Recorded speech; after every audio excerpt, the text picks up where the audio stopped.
MSD podcast, further information on details around contingency options. After the previous provided podcast on contingency options, we have received considerable interest and more requests for further information in regard to the development and delivery of contingency options and facts behind them. In this second podcast on the subject, we will include more details along with some of the previous details required to outline situations and means and methods of threat neutralisation by the employment of contingency options. Bearing in mind, the combatant must have an understanding that immediate threat neutralisation is not always going to be possible, and that changes in threat and situation through things like sudden aggressive shock actions, the introduction of a weapon, and many more considerations require the combatant to be able to deal with changes in threat and situation by being skilled in primary, proven, effective contingency options. In decades gone by, contingency options were instructed along with primary, secondary, alternative, and emergency skills at around the same time. In recent times, most contingency options have not been instructed until after exponents have achieved primary skills employments, competency, confidence, and capability for the following reasoning. The majority of exponents have a deep respect for humanity and find it difficult to cause a fellow human being injury through their actions, and by offering them contingency options combined with primary, secondary, alternative, and emergency options stands to only increase their chances of opting for a lesser option in the hope that the threat will go away, or they will be able to threat neutralise without causing any harm or injury. By primarily focusing on primary means and methods of threat neutralisation by effective incapacitation provides only the quick and best of proven options to achieve the objective of threat neutralisation by incapacitation, and so does not overload or confuse an exponent, as well as does not give them the option of or the options of less immediate means of putting an end to hostilities. There is also the reality in achieving confidence, competence, and capability that what you learn first and what is a primary action and means of achieving objective you will hold on to and be able to draw on when required in the future. It can make the individual combatant's mentality more deliberate, definite, and decisive, very much coming back to the old adage, less is more, and can reduce assessment and decision-making time, removing confusion by having multiple options available at an entry level for exponents. Just providing single primary options of threat neutralisation by incapacitation is a best entry-level exponent training regime until they have achieved an enabling or above level of confidence, competency, and capability. Exponents' humility of the helping others, not harming them type is another reason they may find difficulty in overcoming their mindset of not wanting to do physical harm to another human being, and by providing them with primary, proven, quick, and effective means of threat neutralisation, we are developing a proactive mindset and confidence and skills that are specifically designed to threat neutralise and incapacitate foes. Basically, we are only giving them the option of employing skills that may well cause harm and injury, because these skills are what best prepare them and make them capable of dealing with formidable foes.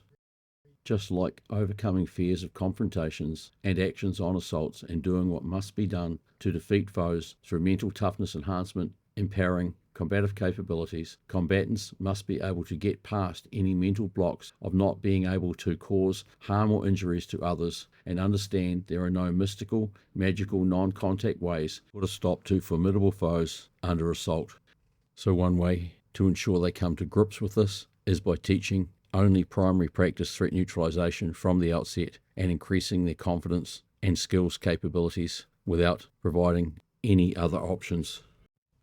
Providing Plan B, C, or D contingency options combined with a less than mentally tough, uncompromising mentality can lead to not taking immediate required threat neutralisation actions. Best chances threat neutralisation under threat when there is no way out is quick, commensurate, or for the battlefield, military overkill threat neutralization actions. Introducing contingencies options after a minimum of an enabling level of competency and capability in primary options threat neutralization skills has been achieved has proven a positive training provision practice for multiple reasons. These reasons include mental toughness enhancement to get past the human decency mindset factors of not causing harm and becoming skilled in primary means of best defeating formidable foes before anything else. To opt for less effective options over primary proven options from the outset is not a best practice of arming exponents with the required capabilities to win under assault. Providing best of proven primary means of threat neutralization first up and foremost provides best immediate capabilities as well as long-term training outcomes by providing nothing but primary capabilities that become standard practice and to a degree change some less mentally tough exponents' mindset when it comes to self-protection. They need to learn that it is their assaulter that is causing their lack of will to initiate actions to stop an assaulter, and by thinking they can wait in the hope that it will all go away or they will somehow be able to stop an assaulter in their tracks by less effective means is only making them less capable and more vulnerable to defeat. Our duty of care is to best prepare them to win under assault, not just survive, and the best way to do this so all exponents have the best chances of defeating formidable foes is by initially providing best of actions on proven practices only. Keeping initial training to primary threat neutralization practices keeps it simple and less to take on board, and less is more. Even if the individual exponent is defensive orientated by mentality, the instructing of unarmed offensive actions on first will make them more proactive and enhance their later learned counteroffensive capabilities. The introduction early in their training of the brain to boot, MIL self-defense and MIL CQC, mental toughness enhancement tactics and skills, ensures they have the capability to apply by combining these most important tactics and practices with their newly learnt initial unarmed offensive assault skills, and as they progress, combine the brain to boot with all other skill sets learnt. This further develops increased confidence through psychological conditioning and mental toughness enhancement needed to deal with the effects of threat, as well as MIL self-defense and MIL close combat mental toughness required capabilities to deal with actions on assaults. Best order of instruction for all exponents development is important, and this includes providing primary practices first and not overloading them with anything other than quickest, most proven, and highest threat neutralization chances capabilities. Getting their skills initiation and execution, tactics including best of dirty tricks brigade, deception, distraction, feints, cheats, and set-up contacts squared away, along with their primary threat neutralization capabilities, and combining it all with the brain to boot practices must be the priority. The introduction of required primary options, unarmed offensive assault skills employments, as far as contingencies initially are concerned, should be restricted to just the important essentials of under actions on when making range and the combatant comes under enemy assault. They have the specific stalking into range contingency options capability to stop an assaulter in their tracks. After the unarmed offensive assault entry, initiation and execution skills are squared away, the unarmed counteroffensive assault training will include primary, secondary and alternative evasive counter-engagement, as well as stationary counter-engagement, and how to control range and stop an incoming enemy in their tracks, whether they are stalking or hard boots tracking forward as part of an actions on unarmed offensive assault deployment. Unarmed counter-offensive assault primary skills executions will be initiated from both a neutral stance status, maintaining the element of surprise, and when compromised from a front or side stance and guard status. This early training provides the basic hardcover guarding and deflection capabilities required to reduce risk as part of actions on executions. After between 25 and 50 hours of training, the introduction of additional contingency options to deal with changes in threat and situation are introduced, and usually in relation to the most common changes in threat or situation, counter-action requirements. Post-primary skill failed objective achievement employment, maintain momentum continuance to bridge the gap and neutralise a backpedaling enemy, both by long-range unarmed offensive assault stamp-kicking means and close-range unarmed offensive assault striking means, are two probable actions required if the combatant's primary offensive action has failed due to a backpedaling enemy response. Fast mapping assessment decision-making scope will be increased as the exponent gains competency in the execution of primary probable contingency options, and as they achieve this increased capability, other options of continuance, for example, will be provided, ranging from the addition of a kick-off step to close range as part of the continuation, or a change of tack from a pivoting leg stamp to possibly an escape action leg stamp, increasing ground cover and changing direction with a final line leading to contact on a diagonal outside line inwards rather than a straight line towards the enemy. Enemy orientation to ensure a combatant's failed primary unarmed offensive assault action as a result of the enemy clearing the contact zone is supported by an immediate enemy orientation and continued unarmed offensive assault actions. The importance of fast mapping assessment in an actions on to be able to identify changes in threat and situation and make immediate decisions on the move and employ them without losing momentum is a very important part of contingency options employments. Grabbing or seizing prevention under unarmed offensive assault and unarmed counter-offensive assault is an important contingency to reduce risk and reduce increased physicality requirements of having to escape grabs or holds. Prevention is always better than having to counter, including the escape of grabs and holds once you have been seized and secured. Both the unarmed offensive assault and counter-offensive assault strategies include various contingencies specific to the executed actions on skills, with some being executed tracking forward and others blocking back as well as from stationary. Stationary contingencies not only include the hard cover guarding and deflection of striking techniques, but also countering kicks by combating an enemy's kick with a stamp kick directed at either the kicking leg or the enemy's stability leg. The general objective is threat neutralization by incapacitation, or for the battlefield, in a kill or die actions on, threat neutralization by elimination. Under an actions on against a formidable foe, often contingency options will be required to put an end to hostilities. Many of the contingency options have been developed on human reactions and responses to definite and deliberate actions to injure, disorientate, distract, overwhelm, or mask the intended means of threat neutralization.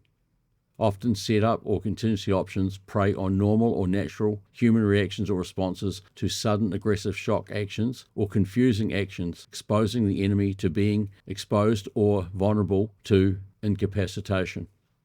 Foul dirty tricks brigade tactics and practices causing expected human reactions provide opportunity for uninterrupted primary skills employments. That is not saying every enemy will be defensive under such set-up actions, and as such, combatants must be trained in contingencies that include dealing with counter-actions under actions on setups, initiation, or employment. Having complete strategies and contingencies combined with primary practices of threat neutralization, all powered by brain to boot, mental toughness enhancement for military close combat and military self-defense, provides sound capabilities to deal with actions on realities, including Murphy's Law oh shit situations. Contingencies must be considered as necessities, but not as primary practice first means of threat neutralization. They do develop combatant confidence by them knowing they have such contingency backup capabilities should things go wrong or not to plan. Later learned skills, such as non-ballistic weapons disarming skills, would be required contingency options if an unarmed offensive assault or unarmed counter-offensive assault actions on suddenly became a non-ballistic weapons threat by the prior unarmed enemy bringing a weapon into play. Similarly, if the combatant, through accidental or forced decentralization in an actions on, found themselves on the deck under ground assault, the requirement for immediate contingency options to deal with ground threat-specific hostilities and initiate hard boots, footing recovery, and threat neutralization could be the difference between being capable of overcoming increased risk changes in threat and being defeated. Knowledge is power, and having the knowledge to not only deal with threats and assault by primary unarmed defensive and counteroffensive assault actions on means and methods, but also being well versed in full strategies, including contingency options to deal with unexpected but possible or probable changes in threat or the enemy's means or methods of assault, including the introduction of weapons, must be all-encompassing in the provision of MIL self-defense and MIL close combat training. In our elite forces specialist roles close combat training, contingencies include how to reduce risk when compromised, including in a prisoner of war situation where being wounded may be an unavoidable reality, and the requirement for reducing the level of wounding to be able to maintain capabilities to escape and evade or neutralize the enemy by combat or counteractions, provide the overcoming of dire situations capabilities, including through contingency option capabilities.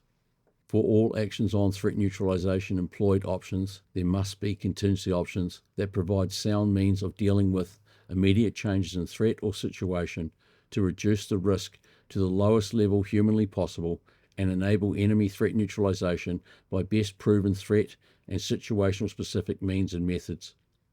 Contingencies must be decided by fast mapping assessment, often on the move, and immediate contingency options employments to maintain momentum or regain control of momentum of an actions-on situation. Without contingency options and full strategies, a combatant is not best prepared to deal with changes in threat or situation, often brought about by being compromised, including after an initial failed skill employment. Understanding the human medical implications of wounding or injury and being able to reduce effects and levels as part of contingency option employments increases the chances of achieving threat neutralization and winning, not merely surviving. Having principle-based contingencies that are not rigid and restrictive, but provide the capability for the combatant to employ them in regards to specific threat and situational changes is a must. Sometimes it just comes down to understanding how to make minor adjustments in range, target alignment to be able to effectively employ a contingency option. In other situations, it may require major adjustments or the decision to employ another contingency option best suited to threat neutralization. An important factor in contingency options is for the combatant to be able to employ skills with both their master leg and arm and equally with their non-master extremities. Under initial training, performing primary practice including contingencies with the master arm and master leg before practicing with the non-master arm and non-master leg has proven to enhance competency with the non-master extremities, and reductions in non-master extremity skills capabilities required training time. The importance of ready, set, go, squat, crouch, set-up initiation to provide reduced target mass, increased stability, and set and expedient action kickoff of actions, not only for primary skills executions, but also for all skills executions, including contingency options, is most important to maximize safety under the employment of contingency options.